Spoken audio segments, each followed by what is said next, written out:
Hello everyone, welcome to Jam சமையல். இந்த வீடியோல ரொம்பவே சுவையான கல்கண்டு பொங்கல் எப்படி prepare பண்றதுன்னு பார்க்கலாம். கல்கண்டு இருந்தாலே யார் வேணும்னாலும் இந்த பொங்கலை ரொம்ப ஈஸியா prepare பண்ணிக்கலாம்.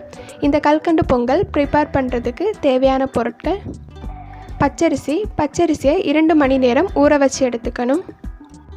அடுத்ததா பால், நெய், ஏலக்காய், முந்திரி பருப்பு, உலர்ந்த திராட்சை, அப்புறமா கல்கண்டு பொங்கல் பண்ணுறதுக்கு முதல்ல ஸ்டவ் ஆன் பண்ணிக்கிட்டு பேனில் 1 கப் தண்ணீர் சேர்த்துக்கலாம். இதோட 1 கப் கல்கண்டு சேர்த்து கொதிக்க விட்டுக்கணும். கல்கண்டு தண்ணீரோட முழுவதுமாக கரைஞ்சி வர்றது வரைக்கும் கொதிக்க விட்டுக்கலாம்.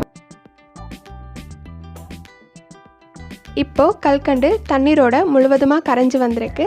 அடுத்ததாக இதில் வாசனைக்காக 5 ஏலக்காய் இடித்து சேர்த்துக்கணும். இப்போது இதில் 1 கப் பால் சேர்த்து கொதிக்க விட்டுக்கணும். பால் சேர்க்கும் போது கல்கண்டு பொங்கல் ரொம்பவே சுவையாக இருக்கும். இப்போது பால் ரொம்பவே கொதிக்க ஆரம்பிச்சிருக்கு. அடுத்ததாக இதில் 2 மணி நேரம் ஊற வச்சு எடுத்துருக்கிற பச்சரிசியை சேர்த்து வேக விட்டுக்கலாம். பச்சரிசி ரொம்பவே குழைவாக வர்றது வரைக்கும் வேக விட்டுக்கணும். ஒருவேளை பச்சரிசி வேகிறதுக்கு தண்ணீர் குறைவாக இருந்துச்சு அப்படின்னா தேவையான அளவுக்கு எக்ஸ்ட்ரா தண்ணி அல்லாட்டி பால் சேர்த்து பச்சரிசியை வேக வச்சு எடுத்துக்கலாம். இப்போது பச்சரிசி ரொம்பவே குழைவாக வந்திருக்கு.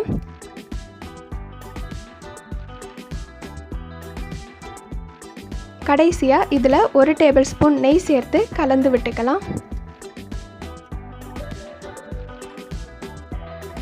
கல்கண்டு பொங்கலுக்கு எக்ஸ்ட்ரா டேஸ்ட் கொடுக்கறதுக்காக இதில் முந்திரி பருப்பு அப்புறமா உலர்ந்த திராட்சை இரண்டையுமே நெய்யில் வறுத்து இதில் சேர்த்துக்க போகிறேன். இதற்கு ஸ்டவ் ஆன் பண்ணிக்கிட்டு பேனில் தேவையான அளவு நெய் சேர்த்துக்கலாம். இதில் முந்திரி பருப்பு அப்புறமா உலர்ந்த திராட்சை இரண்டையுமே சேர்த்து வறுத்து பொங்கலில் சேர்த்துக்கலாம்.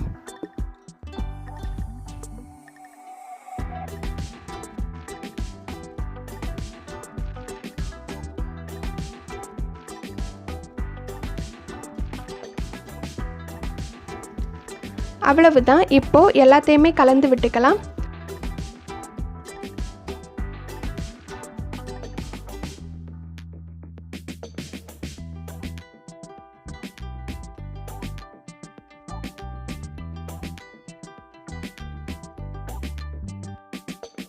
ரொம்பவே சுவையான கல்கண்டு பொங்கல் ஈஸியாக ரெடி ஆயிடுச்சு. இந்த ரெசிபி பிடிச்சிருந்துச்சுன்னா ட்ரை பண்ணி பாருங்கள்.